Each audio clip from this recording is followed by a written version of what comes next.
नमस्कार दोस्तों, मैं डॉक्टर कमलदीप आपका बहुत बहुत स्वागत करता हूं आपके अपने YouTube channel doctor Kamaldeep homeopathic पर।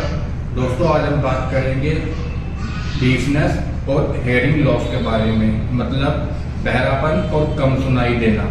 इस वीडियो में हम जानेंगे कि ये रोग इस रोग को क्या कहते हैं, ये क्यों होता है, इसके क्या क्या सिम्टम होते हैं और होम्योपैथिक में कौन कौन सी मेडिसिन डीफनेस और हेयरिंग लॉस के लिए आती है। वीडियो आगे शुरू करने से पहले मैं आपसे रिक्वेस्ट करना चाहूँगा, अगर आप चैनल पर पहली बार आए हैं तो प्लीज़ चैनल को सब्सक्राइब करें, साथ ही बेल आइकन दबाना ना भूलें और वीडियो अगर अच्छा लगे तो वीडियो को लाइक करना ना भूलें। तो चलिए दोस्तों, शुरू करते हैं आज का ये इंफॉर्मेटिव वीडियो। सबसे पहले हम जानते हैं कि डीफनेस और हेयरिंग लॉस आखिर होता क्या है।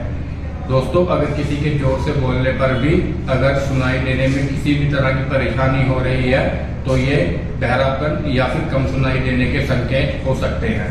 दोस्तों, बहरेपन और कम सुनाई देने की जो ये बीमारी है ये बहुत हल्के से शुरू होती है और अगर इस पर ध्यान ना दिया जाए तो ये आगे चलकर एक गंभीर समस्या बन सकती है। दोस्तों, अगर लोगों की आवाज या विशेष प्रकार की ध्वनि धीमी सुनाई दे या फिर विशेष प्रकार के शब्दों को सुनने में परेशानी आ रही हो या फिर टीवी या रेडियो या किसी प्रकार का यंत्र आप काफी तेज आवाज से सुनने लग गए हो या फिर आप लोगों को साफ धीमे और जोर से बोलने के लिए आपको बार बार कहना पड़ता हो तो ये सीधे सीधे बहरापन या फिर कम सुनाई देने के संकेत होते हैं। दोस्तों, अब हम जानेंगे कि आखिर ये डीफनेस या फिर हियरिंग लॉस ये जो है क्यों होता है। इसके डीफनेस या फिर हियरिंग लॉस होने के कुछ कारण होते हैं दोस्तों, जो उनमें से जो मुख्य कारण है वो सारे कारण मैं यहाँ पर मेंशन कर देता हूँ, आपको बता देता हूँ। पहला कारण है दोस्तों, कान के अंदर किसी भी प्रकार की क्षति का होना। दोस्तों, ये कान के अंदर क्षति किसी भी प्रकार से या किसी भी तरह की हो सकती है, एक्सीडेंट से भी हो सकती है या फिर किसी कीड़े वगैरह के काटने से हो सकती है। दूसरा सिम्टम है दोस्तों इसका, कान में मैल का जमा होना। अगर आप नियमित रूप से कान की सफाई नहीं करते हैं, उनकी देखरेख नहीं करते हैं, कानों को साफ सुथरा नहीं रखते हैं तो कान में मैल जमा होने लगता है और ये आगे चलकर पहले कम सुनाई देने के रूप में ये बीमारी शुरू होती है और फिर धीरे धीरे आगे चलकर ये बहरापन या फिर किसी गंभीर प्रकार की समस्या को पैदा करती है। तीसरा सिम्टम है दोस्तों इसका, कान में इन्फेक्शन का होना। ये इन्फेक्शन जो है ये किसी भी तरह से और किसी भी प्रकार का हो सकता है। ये किसी कीड़े वगैरह के काटने से भी हो सकता है या फिर ये किसी एक्सीडेंट की वजह से भी हो सकता है या किसी प्रकार की दवाई कान में डालने से भी कान का इन्फेक्शन हो सकता है। चौथा सिम्टम है दोस्तों, असामान्य रूप से कान की हड्डी का बढ़ जाना।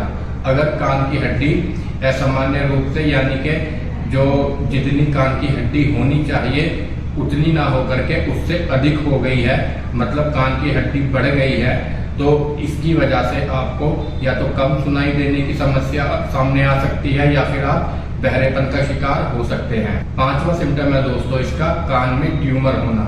ये ट्यूमर किसी भी तरह का हो सकता है दोस्तों। ये ट्यूमर चाहे किसी भी प्रकार का हो, उस ट्यूमर की वजह से आप बहरापन या फिर कम सुनाई देने की जो बीमारी है आप इनका शिकार हो सकते हैं।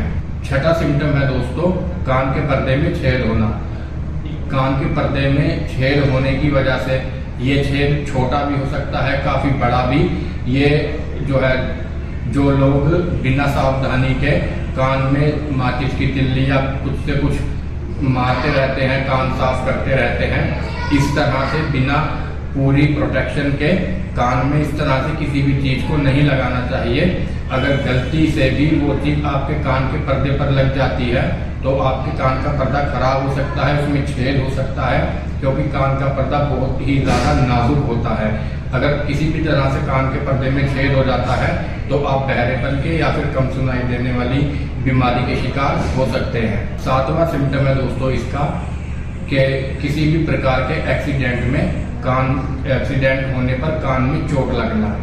कान में किसी भी तरह से चोट लग सकती है और उस चोट लगने की वजह से आप अपने सुनने की शक्ति खो सकते हैं या फिर आपको हेयरिंग लॉस हो सकता है, यानी कि पहले की तरह आपका कान काम नहीं कर सकता, आपको काफ़ी कम सुनाई देने लग सकता है। किसी भी प्रकार के एक्सीडेंट में ऐसा होना बहुत ही स्वाभाविक है। 8वां सिम्टम है दोस्तों, किसी बहुत ज़्यादा शोर शराबे वाली जगह पर अगर आप रहते हैं या काम करते हैं तो उसकी वजह से भी जो है आपको कम सुनाई देने की बीमारी हो सकती है या बहरेपन का शिकार हो सकते हैं। जैसे कि आपका घर किसी मिल या फैक्ट्री के पास में है या आप किसी मिल या फैक्ट्री में काम करते हैं तो वहाँ हरदम बहुत जोर से शोर रहता है मशीनों का, तो वो भी आपके कान के लिए नुकसानदायक है। आगे चलकर उस शोर पे कंटिन्यू वहाँ पर अगर आप रहते हैं या काम करते हैं तो आपको भी बहरेपन या फिर कम सुनाई देने की प्रॉब्लम आ सकती है। 9वां सिम्टम है दोस्तों इसका कि ईयरफोन लगा करके अगर आप नियमित रूप से बहुत ही जोर से फुल वॉल्यूम करके अगर आप जैसे किसी भी तरह का म्यूजिक सुनते हैं या मूवी देखते हैं या कुछ भी सुनते हैं या देखते हैं आप फोन में ईयरफोन लगा करके और फोन का वॉल्यूम फुल रहता है, तो ये एकदम से तो आपके कानों पे असर नहीं डालेगा, लेकिन अगर ऐसा आप नियमित रूप से करते रहे तो ये धीरे धीरे आगे चलकर पहले आपको कम सुनाई देने लगेगा।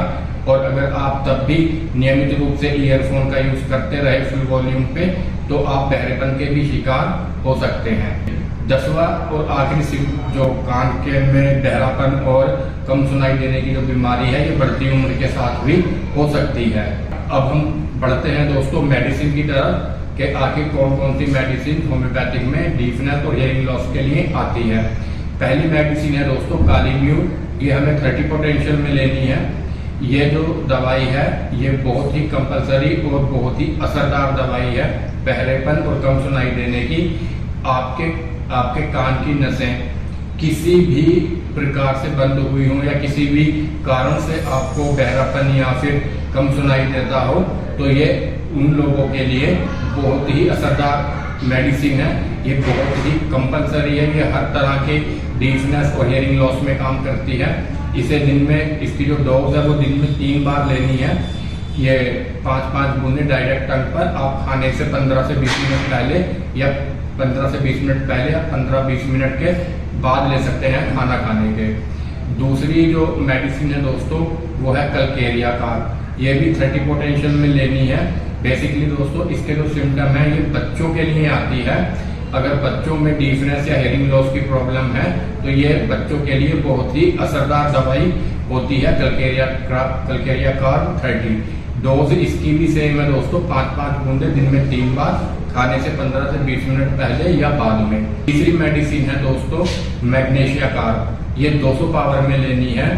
ये जो बूढ़े लोग होते हैं लगभग 60 और 60 से आगे की अगर जिनकी एज है और उन्हें डीफनेस या हेयरिंग लॉस की प्रॉब्लम है तो ये उनके लिए सबसे बेस्ट मेडिसिन है मैग्नीशिया कार 200।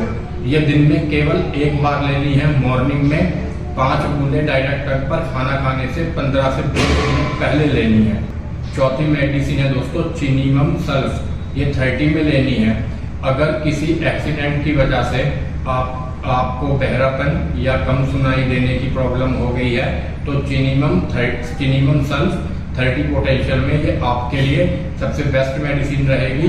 ये भी दिन में 3 बार 5-5 बूंदे डायरेक्ट टंग पर खाना खाने से 15 से 20 मिनट पहले लेनी है। दोस्तों 5वीं और आखिरी मेडिसिन है मर्क्यूरिस, ये हमें 30 पोटेंशियल में लेनी है।